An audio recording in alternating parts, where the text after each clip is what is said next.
Water. According to the World Health Organization, about 2.6 billion people, half of the developing world, lack proper sanitation, and about 1.1 billion people have no access to any type of clean drinking sources.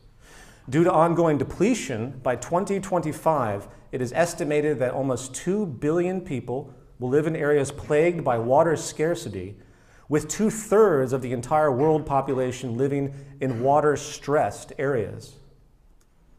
The cause? Obviously, waste and pollution.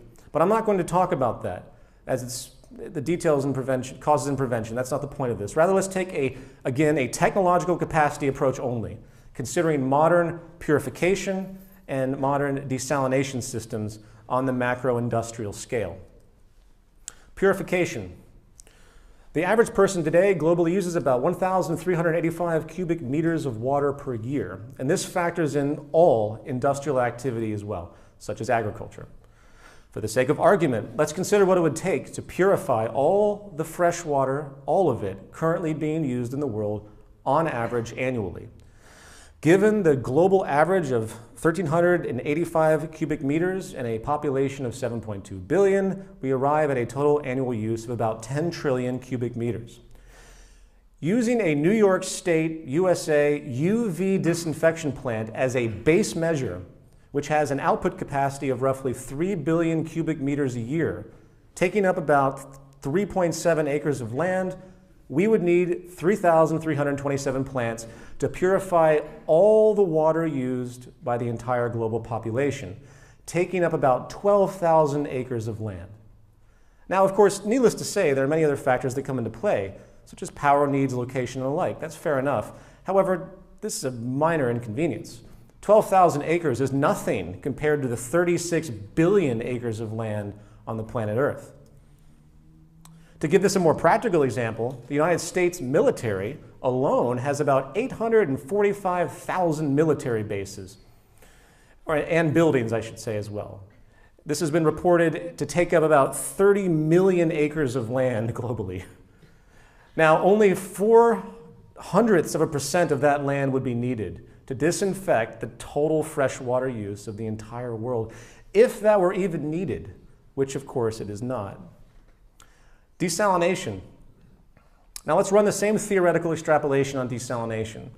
The most common method of desalination used today is called reverse osmosis. And according to the International Desalination Association, it accounts for 60% of the installed capacity globally. Of course, there are a lot of other methods that are emerging quite rapidly with high levels of efficiency. You can move water much more quickly, but I'm not going to talk about that because I want to stay only within the common methods applied today. But keep in mind that everything I'm speaking of has dramatic improvements coming very soon. There is an advanced reverse osmosis seawater desalination plant in Australia that can produce about 150 million cubic meters of fresh water a year while occupying about 50 acres. Given the total annual water use of the world today is about 10 trillion cubic meters again, it would take about 60,000 plants to produce current global water usage in total. Using the dimensions of that plant, which is quite large, such a feat would take about 18,000 miles of coastland, or about 8.5% of the world's coastland. Now, obviously, that's not really ideal. That's a lot of coastland. But this exercise is about proportion. Clearly, we do not need to desalinate all water used once again, nor would we bypass the use of purification processes or ignore the vast reforms needed to preserve efficiency in freshwater, or equally as important, the reuse schemes that are coming to fruition where buildings are able to use water in multiple ways by recycling water that comes from a sink into toilets and other mechanisms that unfortunately go unused for the vast majority.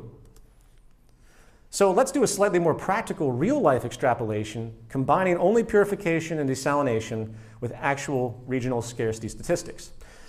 On the continent of Africa, roughly 345 million people lack access to fresh water.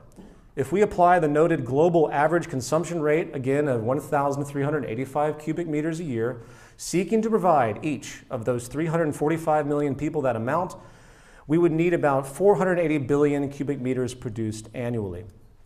If we divided this number in half and used purification systems for one section and desalination for the other, the desalination process would need about 1.9% or 494 miles of coastline for desalination facilities. and only about 296 acres of land for purification facilities, which is a minuscule fraction of Africa's total land mass of about 7 billion acres. So this is highly doable even in this crude example.